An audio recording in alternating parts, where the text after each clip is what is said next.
Hey guys, I'm Captain Duck and this is Dwarf Fortress and in this episode of the DFVIDTUTS 2015 I'm going to try and explain to you how to create a world and how to find a proper site within that world. And to help me with that I got something new today. This is a little key logging program, well not really a key logger, it shows the keys. It's called KeyCastOW. And I've set it so it will show the last 5 keys I've pressed, and so can I even type things like there, and dwarfs. And yeah, this will help me show you what keys I'm pressing on the keyboard, because I've done this game a lot of times, and I might forget to tell you some of those, but it'll also just help showing off which keys I'm pressing, because this game is very keyboard heavy and you will need to learn a lot of keys if you want to play this game a little bit. But don't worry, it will come naturally. Well, maybe after a while. Anyway, let's start off with the video and create a new world. Just go here, press enter. Yeah, here we get a list of options, and let me go by the settings that I will like to pick. I'm going to go with a small world here. That's also because this is on video, so it'll generate a lot faster. And yeah, you can go for a medium or large world. It just, yeah, it depends on your computer though. The larger the world and the longer the history, the longer it will take to generate. So this will generate in a couple of seconds with these settings, like a small world and a short history. If you do a large world with a very long history, you might be there for a couple of hours, not more. So yeah, for this, even though it's a small world, it doesn't really matter that much. A small world is really huge. If you compare it to other games like Skyrim, it's thousands of times bigger than that, easily. So yeah, so that's for these settings. Well, history is how long the world generates history. It's as I said, it really depends on your computer and how long you want that, how long you want it to generate. Doing medium is probably the better option, but for the videos here I do like picking short, so it goes fast at least, and I can generate a lot of them. These other settings, these 4 are not as important. Number of civilizations is like civilizations like elven and dwarven and human civilizations and goblins, and how much of them there are in the world. Medium is fine. Number of sizes, how many towns and places and cities and that sort of things are in the world. Number of beasts, well, number of beasts that can happen. They also include things like mega beasts, but also just normal animals. Savagery is like, yeah, rough places, savage places where you might not want to live or where you do want to live. There's some happy savagery as well. There's serene places. But yeah, just leave them all on medium, these options, that's fine. And mineral currents is something nice, especially for new players, and yeah, don't want to be stuck on some things and want to dig out a whole lot, because with sparse you do, yeah, get sparse resources and sparse metals, and it's just a lot easier and faster if you choose frequent. So yeah, that's the options I like and will be using for these videos. And yeah, let's go. Now it's generating the world on the right side. History is running on the left side here, and in a second that will be done. And let's take a look at the world we just generated. We can move around now with the arrow keys. That will show you this little X here, which is where your map is focused on. There's actually more to the north of the map, so let's take a look by moving up and while holding shift and moving up. So yeah, now we can see, if we go shift up and shift down, what the world is completely like. And yeah, at the bottom here it's all ice. This stuff down here is all ice, and we're not going to want to embark there. So let's focus the map here and let me show you what's actually on the map. Now this might change with the looks of your graphics pack, although nowadays with the text will be the text, it will probably look like the same as this. Maybe the colors a little bit different, but it's usually similar as well. So what am I looking at? Well, this grey stuff, this is mountains. Green stuff is like hills, yellow stuff is like barren hills. These things are grass. Here's forests, these spade icons and other sorts of things. Here's a sort of haunted evil forest, because there's trees but they're white and red, which is evil. Um, these are like barren lands, these brown things, brown barren hill land, but not really a desert. That's a different sign. Deserts are... here's apparently a desert, a blue desert, no. That's the sign for a desert anyway. But yeah, it's kinda natural, the things. But it'll take you a while to get used to. I know. Other things on the map are like these roads here. All these lines are roads between places, and yeah, these icons here are like dwarven places. That's like major dwarven places and minor dwarven places, and the idea those are usually around the mountains. There's also human places, which are here-ish. These A-ish signs are usually humies, and elves are usually these yellow signs, usually in the middle force as well. And there's also the goblins, that's the purple things, and with a goblin capital around here. So yeah, that's about the basics of what you can look at the map. It'll take you a while.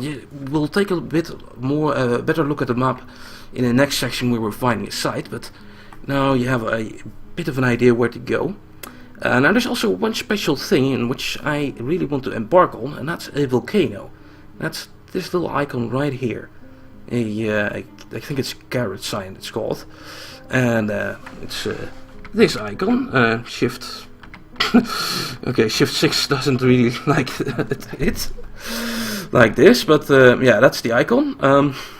This thing, and I want a volcano which is actually in the land, so this is a volcano on an island, will be kind of cut off from caravans, so I don't want that. So I don't really like this world because of that, and I'm going to regenerate. That's easily enough. We can just press A to go back to here, and then Y or Y or yeah, Y to go again. And well, here we go, another world has generated volcano. Oh, it's right here. This might work. This volcano might be an island. It might not be. Otherwise, worlds the same, well, different. It's like two, yeah, big continents, but they are kind of connected between here, and all civilization, of course, will probably are connected to those as well. It's like most of the dwarves are over here. Here's the elves. Goblins are in the middle and in the north, and here's a whole load of humans. Where's those green hills? Pretty sure they're humans. Here's a red sand desert as well. Didn't see that earlier. And here's some haunted places, some evil, terrifying places. And oh, there's like 2 ice caps in this world. Normally it's at either the top or the bottom. Anyway, I think this world will do. Let's take a look at it at least. We can save the world by pressing enter, but a top tip before that, press P. Then you'll export this picture, and you can find it in your directory of Dwarf Fortress. And yeah, that's actually pretty useful. Let me see if I can find it here. Here's my copy of a copy of the Dwarf Fortress folder. If you go in there, there should now be a little file, a world map. There you go, it's the world map I just saved. So press P when you're done generating the world, so you can look at this again at least. And then press enter to actually save it. And once saving is done, we can take a look at where to find the site and how to find the site. And well, that's done, so let's do that, move on. Now we're going to start playing, and yeah, for this tutorial I'm going to focus on Dwarf Fortress, so there we go. Here's our world. And let's see, here's our world now in the site finder. This is a program where you can again use the arrow keys and the shift key to move around in that. And well, there's 3 different views here, which I really should explain. Here's like the world view, which you see everything in the world. Region view, which is like the sub-region. Because it's a small map, you kinda see much of the world in there already. But if you've got a huge map, then yeah, you might be hard to find where you are. But you are at the X. So yeah, this is a larged out version of this. It's a zoomed in version basically. And Well, I was thinking about the volcano, so we'll probably embark here on the volcano near the sea. Oh no, there's no real water near the volcano, and that's something I do want. So we probably won't be using the site. Let's also see if this volcano is on an island or not. And let's do that by moving the one tile to the left. You can see this blue stuff is the water. These stuff in the north, the ends are the hills. So no, this is not on an island, so that could have worked. But yeah, I don't really like that. I like some water near my volcano, which is good for you new players as well. So before I go that, I'll go search for that later. Before I do that, let me give me some search tips, because yeah, you might not want to go for a volcano like this, like me. You just go to a normal place with a river. And if you want to do that, there is actually a site finder, which I really should explain, and that's the F key. Press F to find the site, and here you can set up some settings what you want your place to be, and some tips I'll give you for a good site is try to get an aquifer, set that on no. With the arrow keys I'll do this. Let's set the river to yes, shallow metal to yes, deep metal to yes. There's not an option for sand still, unfortunately. The other options, let's put evil on low, for example, so we won't find any evil places. Savagery, let's also put that low. Otherwise these options are fine. And well, let's press enter to do a search. Now it scans the entire world, and the places which are within these parameters will be in the green axis, and that's basically just down there.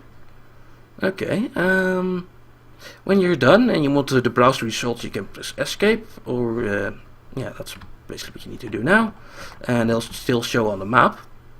Oh, and then Dwarf Fortress crashed. That's a problem. I'll be right back. Okay, I did basically the same thing again. I searched. Now I can move the arrow keys around and find where I am, hopefully. Where's my little mouse cursor? I lost it. Ah, there it is. Yellow X. So, well, here we found an area which is appropriately. So these were serene hills. And you can see the surroundings are serene, which means it's a nice place. There might be like unicorns walking around there and other like goodly creatures, which are good for eating. So that's a fine place to start. And yeah, any place here for a beginner, finding any place in a zone like this on the river, for example, is fine, as long as there's no aquifer, which is really hard for a beginning player to deal with. And there is a river in there, which are the blue lines. Then you basically will a proper starting spot. But I do like my volcano though, and that will help me with setting up all the things I need to tell in the Dwarf Fortress video tutorial. So I'm going to generate a couple of other worlds, and then yeah, probably off screen that. Let's abort this since we can. I'll create a new world like this, and same settings again. And when I find a volcano, actually I wanted to do a small world. And when I find a volcano in a proper spot, I'll come back. Okay, I've found a proper site. I found a volcano which is right next to a river, and it's in a place which is half mountainous and half grassland with some trees. So this seems fine. But let me tell you some more about why I chose this site and what you should look for, and all the buttons you need to press, because that's different as well and kind of hard to understand. So yeah, I've generated a lot of things until I got this world, which is well, a world with a lot less mountains. There's a continent in the south where all the dwarves and the elves live, and here in the north there's also some dwarves and some yumis around here, I think. It's kind of hard to see. These might be yumis as well. There's also goblins spread across through everywhere, and it seems like a fine world to play in. And then right over here because yeah, there's a river and there's a volcano. Volcanoes look like that. Now, what you should also need to know here is a very important button to look at your scene here, or your place, is Tab, where you change your mode. Tab cycles you through a number of screens. Let me do that. And that will tell you more about the location you selected. And if you're trying to find a site for yourself, you should look for a couple of things. And, well, that's first of all shallow metals and deep metals, or shallow metal and deep metal, only one of them, that's also fine. You want at least one of them. Shallow metals will give you a better chance to find iron, so having shallow metals is a very good option. And now we're on this screen. This one has a very weird sub-function. There's different biomes, and you can change that with F1 and F2. And F1 here shows the mountain biome, which is all the rock, and on the rock there's no trees, that's just mountain peaks with maybe some shrubbery but no trees. And F2 is the plains biome, just the grassy plain, which is in the northeast-ish here. And well, there's some trees around there, there's clay, and there's all these things. There's deep soil as well. And yeah, that's another very important thing for your fortress, having soil in there. At least if it's some type of soil, that will make farming a lot easier. So if you're a new player, search for very deep soil. So that's important. What else is important? The options here. Surroundings are important. Now we're in the wilderness, which is a fine place to be. It's not really scary. It's pretty neutral, but there might still be some animals around. Where you don't want to be is something like here, which is haunted, which you can do. It's fun to play if you've played a couple of fortresses, but your first fortress might die very fast if you start in a haunted zone. There might be some evil rains, which might like kill your dwarfs outright. Other things you can watch out for. There's probably a serene area somewhere. Is this serene, or that's ocean? Let's see, any really happy places, so like we saw on the last map. How about this? There's just water, I guess. Yeah, here's a lake. Nothing too crazy. Well, we saw that earlier, but that's the serene, and oh, here was there serene. That's another nice happy zone, and looks like the elves are living in that, the pansies. Okay, that's enough for this screen, though. I also don't go near the goblin fortresses here. These purple things. Purple is bad. Okay, if you see a purple eye on the map, like I. Shift I. Do not go near there. That's a necromancer tower, and they will fuck you up. Really bad. Do not go near there. Like, do not be within at least a shift move. Like, that's like 11 tiles from there. Probably, if preferable, not even on the same continent as that eye. They're that dangerous. Okay, so that's enough for this screen. Let's go back here and press tab a couple more times. Here you can see your neighbors. Yeah, we are friendly with dwarves and humans. We can't reach the elves apparently. Probably because they're too far away across this land bridge here. And goblins, well, we're at war with them. You're always at war with goblins. That happens. Yeah, it's just out of range for the elves, I guess, here. Well, that's fine. No elven traders. Hey, and they won't even complain about that wood. That's nice. Yay. Makes me happy to don't see elves. In this screen, the next tab, you can see your civilization, and with minus and plus you can change between that. And if you move, you see what happens on the map. This civilization is basically in the north of the map. This dwarven civilization in the south of the map. So I'm in the north. This one is bigger as well, so let's start with those. That's a good option to choose that. It's a good option to choose the biggest one. That'll leave you more options in the next embark screen. Other options tab here is the elevation. If you press tab again, it's the elevation. It shows the elevation of the level, and yeah, how to explain that. These parts just have crazy elevation. If I press tab again, you can see a little bit more about that. Cliff indicators, how many cliffs there are. This is going to be a pretty rocky area. Not really a flat land, but there's also a river here. The river is on ground level, and there's also always some flat land around that. So this extremely flat river with extreme cliffs around that. It's a volcano. That's what you get. You're seeing a volcano from the top here, basically, and that's why it's weird that there's a river running through that on ground level, though. But it works like that, okay? It's because I think the rivers are placed later or something. Okay, this is for this tab screen. If we could press tab again, we're back at the new spot, and I think we're about done with this video. Well, let's do embark though. We'll need to do that and use that in the next video, and then I can also make a play along version. I'll make a play along version. I'll put a link down below the video where you can just get to the same place as me. And to do that, let's move one step further. I'm going to use my embark profile, which is perfect. And there's people who like how embark profiles. For now, though, this makes things easy. Now I can just start the game by pressing embark. But let's look at the name of our fortress. It will be named Brass Quickness. Okay, and the name of our group will be the Strapping Oars. Also, before I embark, I should do a couple of things. No, well, we're named Brass Quickness, and our group name is named the Strapping Oars. That's fine.